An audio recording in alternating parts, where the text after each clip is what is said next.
first to James and Tom, that was a brilliant speech.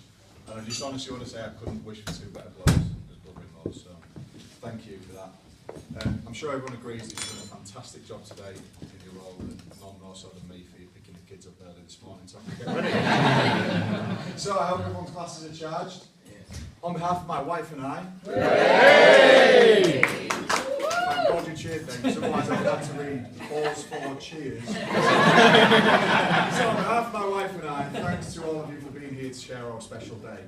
Terry and I are touched to see the effort everyone has gone to be here, and we're delighted to be celebrating with you.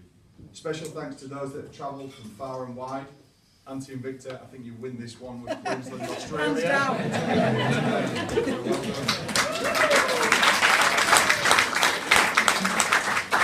Thank you for all the gifts and donations to our honeymoon. It's greatly appreciated, and we'll be sure to have a cocktail for you when we're just in case you're wondering, that's one each per person. But yeah.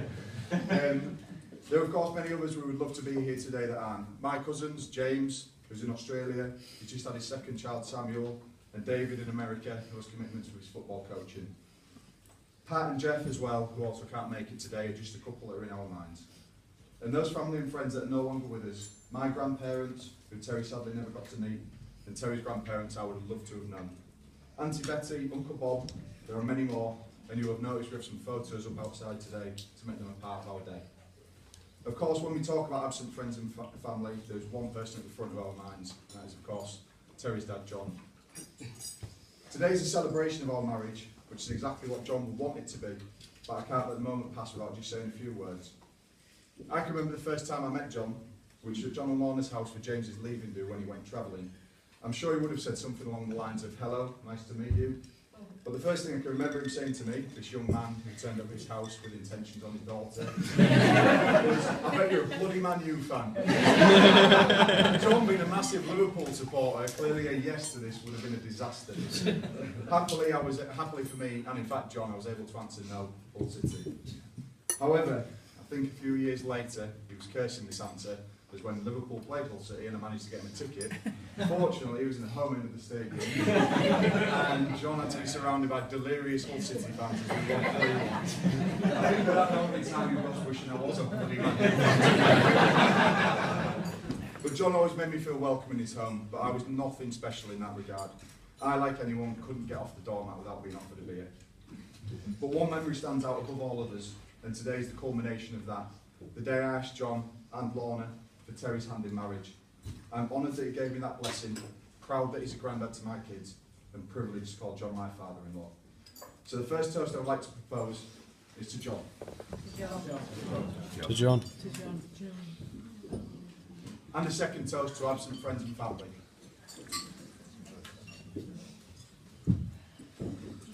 So, as I said, it was both John and Lorna together that I asked to marry Terry. And Lorna has always welcomed me into her home and family, regardless of football allegiances. Looking back, I can remember the first time I was truly welcomed by Lorna, although it didn't really dawn on me at the time. It was at the same gathering for James's leaving do, and at one point she quietly said to me, "It's okay, Mike, you can use the upstairs toilet." I was welcomed, I'm privileged. However, at the time, all I thought was, blimey, it's a good job downstairs, wasn't it, James? It's gone up. But on a serious note, Lorna, thank you. Thank you for everything you've done for us. Not only how much you've done organising today, which is a damn sight more than I have, but what you have done and continue to do for us in day-to-day life. Terry and I massively appreciate everything, and this is the perfect moment to say thank you.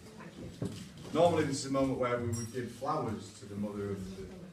Yeah, exactly. Anyone who knows Lorna and her allergies knows that she would not appreciate it. So here is a small token of appreciation. Cheers.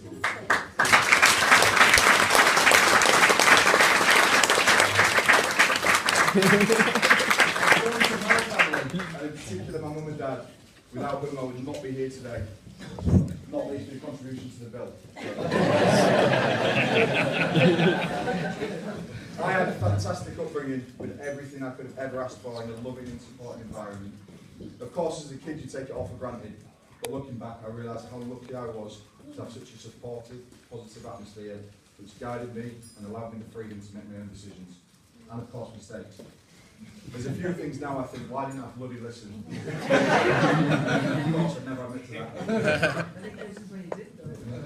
Childhood is full of memories of Christmases, birthdays, family gatherings, holidays at home and abroad, trips away in caravans, tents, longboats and the like. The adventures of driving to France and other parts of Europe on holiday, and flying to Spain, Tenerife, Greece, and then with Dad going off to work abroad, some more unusual places like Albania. Driving me all over the county and giving up weekends for my sport, always supporting me in whatever I did, whether that was Mum's voice screaming the loudest on school sports day, or Dad always being behind my goal at football. Funny memories as well. Mum getting stuck in the caravan door on the Isle of Wight, 8 months pregnant with Ben. Or Dad falling off the boat and into the marina, asking about it all night. To be honest, it's been hard to condense half a lifetime into this part of the speech, but safe to say they were all happy times, and I know how hard they must have worked to make it happen and provide the upbringing Pete, Ben and I had, so thank you. Here's a couple of gifts from Terry and I.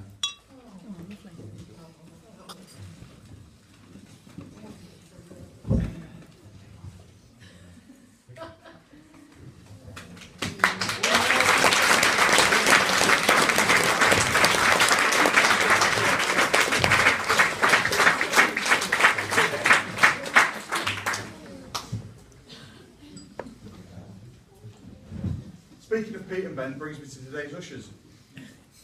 The memories of the but also all, of course, include Pete and Ben, including Pete nearly dying a couple of times and Ben getting lost around a reservoir when he was 2. I'm sure I said happy memories. Anyway, it was great growing up with 2 younger brothers. If nothing else, it meant I was the boss. Yeah. Sorry, Andy. Still up. Dad went to work abroad. And of course, being the eldest, I got to set the standards throughout everything. So thank you to both of you for not quite living up to them.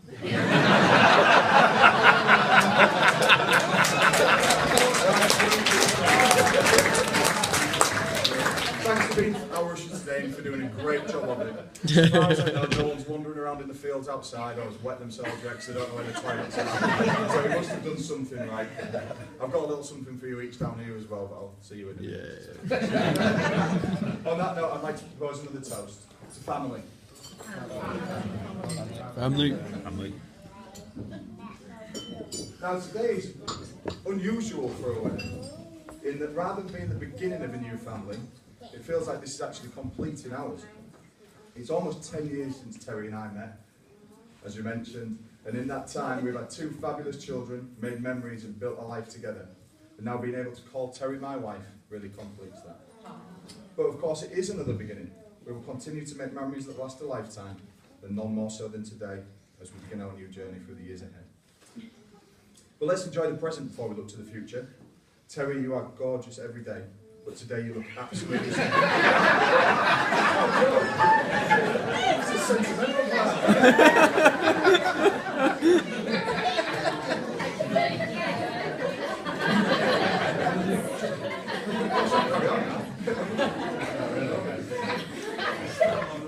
But honestly, you did genuinely take my breath away when you walked in. And I think my first reaction of wow, pretty much sums that.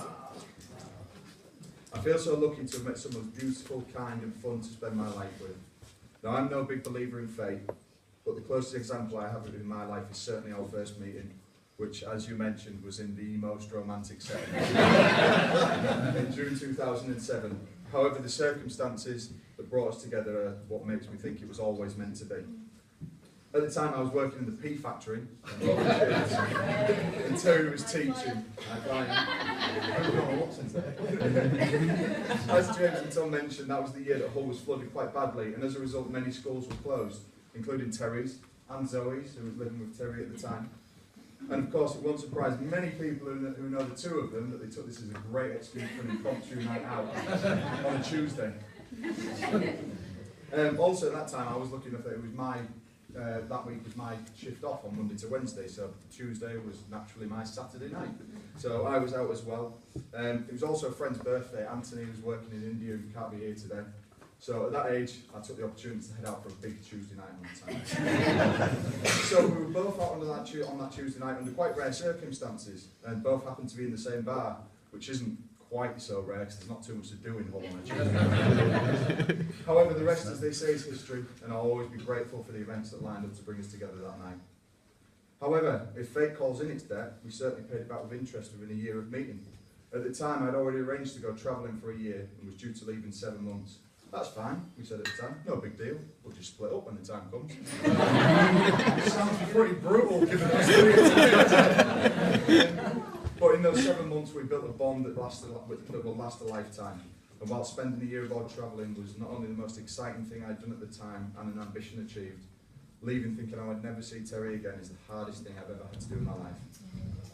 But we stayed in touch. Terry came out to Australia in the school holidays, met some of my family and friends, and after that there was no doubt. Being apart for so long, so soon after our meeting, was hard for both of us in very different ways. But ultimately, the last 8 years, our 2 fantastic children, and now our marriage and the life in front of us made it all more than worth it. Terry, I want to say thank you, not only for the planning and effort you've gone into making today what it is for us, but more importantly for making me the happiest man in the world every day of my life. And I promise to spend the rest of my life making you as happy as you make me. Ladies and gents, I would like to propose a toast to my wife, to Terry. To Terry! Terry. Next to Terry, there are also another 6 stunning ladies in the room today, who Terry and I would like to say a big thank you to. Firstly though, today is also a special day for one of them. So happy anniversary to Sarah and Ian.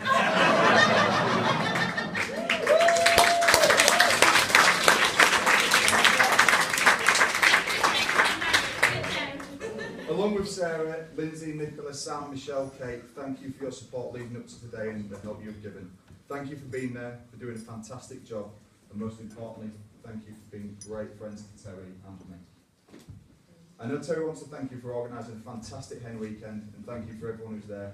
It sounds like you had a great time, admittedly some of it at my expense. We have a gift for each of you to say thanks, but since Terry selected a small army of bridesmaids, I'm here a while, we're going to see you all each individually later on, okay? So, another toast. I think it's the last one. To the bridesmaids. Bridesmaids. I would also like to say mention to Claire, Zoe and Sarah, thank you for your readings earlier. You made our ceremony absolutely perfect. Thank you.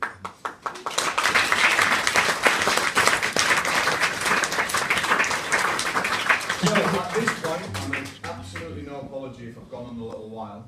In fact, it's been done on purpose to try and avoid what's coming next. Unfortunately, I can no longer delay the inevitable. It's almost time for the bit everyone has been looking forward to. No pressure. When I hand over to George and Scott for my character assassination, I mean the best man speech. We've been great friends for over 15 years now, and in that time we've grown up, allegedly. We've been through a lot together. Laughs, tears, smiles, cries, scrapes, good times, bad times. That's just been football. But I know that when I really need someone, I can turn to either of these two, and they've been there to support me whenever I've needed it. Just try not to ruin that in the next 10 minutes there. Thanks for organising a fantastic stag do, and thanks to everyone who came. It was great to see how many of you turned out, and it's brilliant to know we have such a great group that goes so far back and we'll be friends for life. Anyway, hopefully that's the last mention of the stag do, but I fear it may not be. So now my time's over, everyone put their hands together for the